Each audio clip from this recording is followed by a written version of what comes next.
আপনারা জানেন যে আগামী 21 মে 2024 রোজ মঙ্গলবার ষষ্ঠ উপজেলা পরিষদ নির্বাচন। এই নির্বাচনে লালমনিরহাট জেলার আদিতমারী উপজেলা পরিষদ থেকে আমি উপজেলা ভাইস চেয়ারম্যান প্রার্থী হিসেবে আজকে প্রতীক বরাদ্দ ছিল। আমরা নির্বাচন কমিশনকে যথাযোগ্য মর্যাদা এবং সম্মান রেখেই নির্বাচন কমিশনের সমস্ত শর্তাবলীগুলো আমরা পালন করার মধ্য দিয়েই এই নির্বাচনে আমরা অংশগ্রহণ করেছি। তারই ধারাবাহিকতায় আজকে প্রতীক বরাদ্দ ছিল। আমরা সকাল 10টা থেকে 11টা পর্যন্ত প্রতীক বরাদ্দ হয়ে গেছে।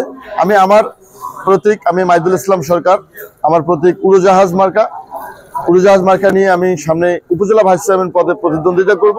আপনারা সকলে আমার জন্য দোয়া করবেন এবং আমি চাই আগামী উপজেলা পরিষদ নির্বাচন একটা সুষ্ঠু, অবাধ ও নিরপেক্ষ নির্বাচন যেন হয়।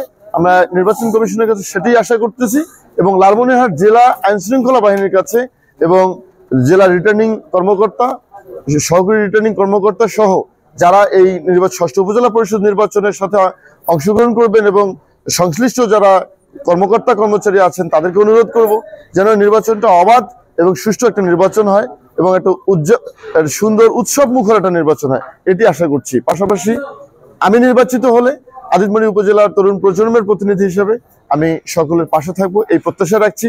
সকলে আমার জন্য দোয়া রাখবেন। আমার মার্কা উড়োজাহাজ মার্কা। আসসালামু আলাইকুম।